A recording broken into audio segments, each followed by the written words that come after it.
Well, hello everybody, and welcome to your monthly numerology here at Readings at the Round Table. I'm Jennifer, and I have the lovely and beautiful Jasmine with me today, and of course the cats. I have Mouse and Mercury with me. And speaking of Mercury, people keep asking me why I don't go through every aspect of every planet when I do these sort of recaps for the month. And it is really, I just try to cover hitting the highlights. And Mercury moves as fast as the sun. So I don't really cover all the aspects of the sun, Mercury, and the moon because they move so quickly. However, I am going to cover a couple of aspects that I feel like are really important this month. So let me tell you what I've got. We're kicking off the month on February 2nd with Groundhog Day. So we'll see if Punxsutawney Phil sees his shadow or not. On the 5th of February, we have Mercury moving into Aquarius. And because Pluto has just moved into Aquarius and he's a very slow moving planet, Mercury is actually going to be conjunct Pluto that day. Then we have on the 9th, we have a new moon in Aquarius.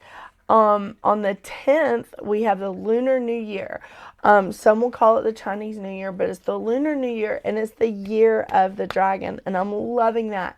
For this 44/8 year, and it's the year of the dragon, I feel like this is a really powerful year. I really do. Then on the 13th, we have Mars moving into Aquarius. On the 13th as well, we also have Mardi Gras, which is also traditionally like Fat Tuesday. On the 14th, of course, we have Valentine's Day, and it's also Ash Wednesday. Now, this is another thing. We have Mars conjunct Pluto because Mars has just moved into Aquarius. He moves just a little bit slower than Mercury. He moves a lot slower than Mercury, but not as slow as Pluto. So Mars is conjunct Pluto. Then we have on the 16th, Venus is moving into Aquarius. And on the 17th, we have Venus conjunct Pluto. Now, the reason why I covered all of these things is because this is not the first time that Mercury, Venus, or Mars has been conjunct Pluto. But for the last 15 years-ish, we've had those things take place in Capricorn. So now Pluto is in a new sign, and I feel like it's important for us to take a look and see how these planets are going to interact with Pluto in a new sign. That's why I'm pointing it out.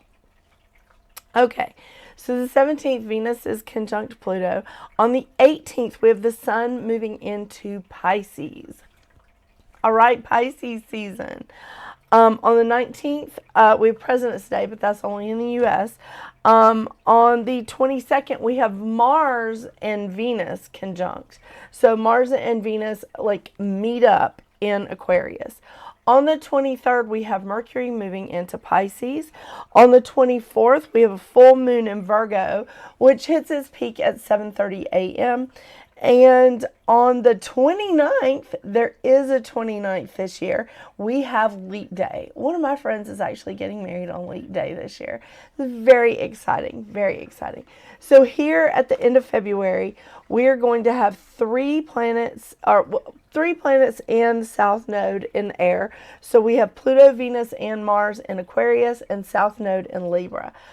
We also have 4 planets in water.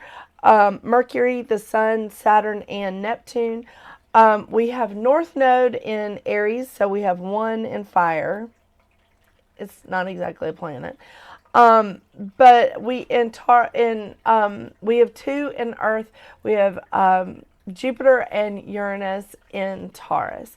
So we're ending the month with 4 planets in water, 3 planets plus South Node in air, 2 planets in Earth, and only the North Node is hanging out in the fire signs. So there you have it. Thank you again for being so patient with me as I am getting over a really horrible bout of flu, and being off for 2 weeks really did impact me getting my videos out on time. So I am hoping to have this out right at the beginning of February, but I do appreciate your patience, and I should be back on track for March. So thank you. Let's see now what your individual numerology is.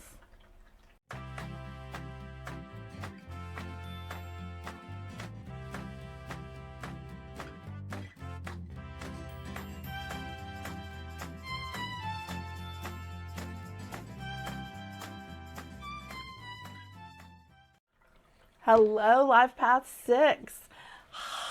February. Wow. Oh, I woke up Mercury. Whoops. February. Wow. This is going to be a fantastic month. It really is. So for you, Life Path 6, it's a 7-month. Now, we just got out of a 7-year. So, Mercury, can you not clean yourself like while we're on camera? That'd be great. Okay, just bite my finger. So we just got out of a 7-year, so you should be pretty familiar with the vibration of the 7. Now, Life Path 6, it truly is a great month for this, because this is about spiritual connection. This is about opening yourself up to connection with the universe. This is also about opening yourself up to new and like spiritual studies, spiritual experiences, metaphysical knowledge coming in for you. It's also a time of searching for and recognizing peace as it comes into your life. This is a time of philosophy. This is a time of rest and contemplation and introspection. I feel like what a perfect month to have that. Like, it's the shortest month of the year. Definitely a time of discovery and trusting your own judgment. The mantra of the 7 is, I am graceful spirit, finding insight, beauty, and peace all around me. Oh, how lovely. How lovely. And the lessons of the 7 are making choices without retreating from others, and finding the answers within yourself and trusting them. This truly is about you being able to trust yourself at this time. You being able to say, you know what? I'm in it.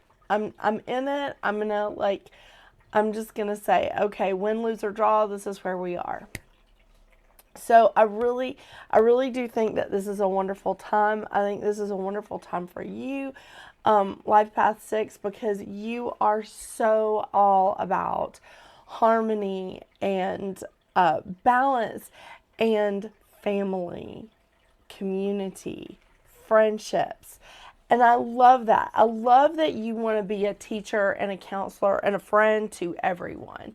The thing is, knowing how you need to speak your truth, knowing like when the best time for you to speak up and say the right thing is going to be important during this time, because you should definitely watch what Mercury's doing. Mercury's moving a lot this month. I mean, Mercury moves pretty fast, but at least he's not in retrograde, you know what I'm saying? But this is truly a good time for you. It is. Be your typical compassionate and generous self when you're in this 7-month Life Path 6, because the shadow side of the 7 is self-imposed isolation, self-doubt, running from problems and decisions, and insecurity. Have compassion for yourself like you do with everyone else, Life Path 6. You are looking for harmony. You're looking for balance. And you want to take care of all of your partnerships. Your marriage, your partnerships with your children, with your parents, with your community, with your friends. And I think that this is a really great time for you. I want to remind you of your mantra. I am compassionate, generous, inspiring mutual love, respect, and truth. I think that's awesome. What a great time, really.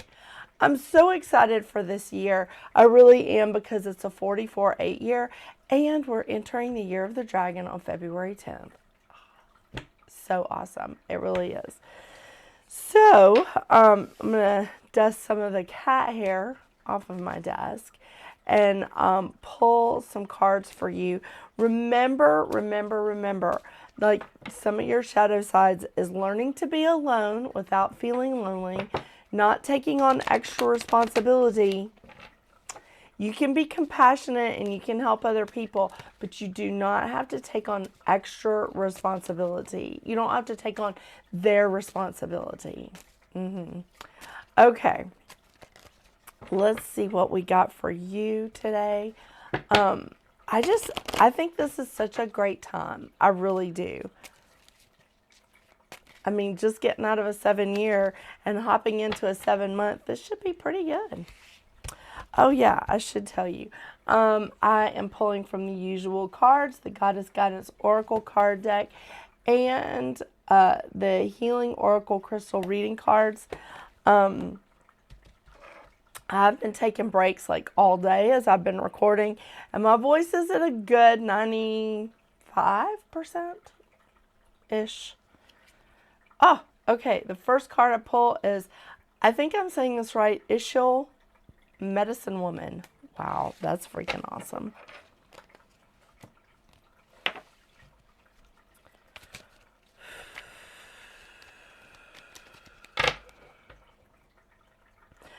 This is also a really good time for you to be in this 7 vibration life path 6 because there's no planets in retrograde in February.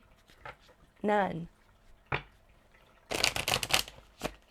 I mean, we have Pluto in Aquarius now. This is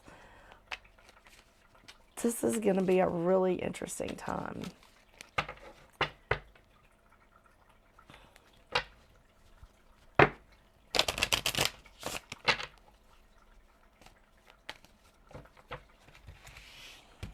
Okay. Ooh, red jasper, healthy boundaries. How awesome. Okay. Let's get my glasses on. Okay. The first card I pull is Medicine Woman. You are a channel for divine healing power. Oh my gosh. This is so good. This is so good. This is about expansion. This is experiencing that spiritual connection and that spiritual expansion. Okay, red jasper, healthy boundaries.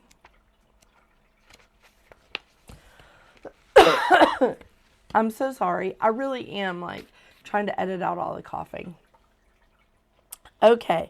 Red jasper is an ancient stone utilized in ceremonies and rituals for protection, purification, and to facilitate a deeper connection to the earth. When you embark on a journey to connect with this sacred stone, you will start to awaken to the wisdom and the knowledge of healthy boundaries, as this is the crystal's hidden medicine. Red jasper invites you to connect deeply to the earth, as you open your heart to receive the love of Mother Nature. Breathe this healing energy of red jasper into your heart as you start to feel strong, grounded, and more balanced within. It is now time for you to awaken to your inner strength as you create loving, healthy boundaries in your life. Oh, this is good. Sacred stone used in ceremonies for protection draws Mother Earth's healing energy up into the body and assists in setting healthy boundaries. It assists in overcoming deep-seated fear of abandonment. Wow. That is definitely a great spiritual connection, and like sitting back and just going, I can trust my own judgment here. I can do this. This is not a time for you to dip into any insecurity, any self-doubt, and it's always there. It's always there, isn't it? Life Path 6. It haunts all of us. So acknowledge it. Don't sweep it under the rug, but acknowledge it and just sit back and go, you know what? I'm not going to feed into this. I'm not. Thank you so much for joining me today, Life Path 6. Thank you so much for your patience as I catch up with all of my videos here after this just horrible bout of flu. I really do appreciate you. I hope you have a wonderful, wonderful February. And until we see each other again, Life Path 6, get out there and make your magic. Bye.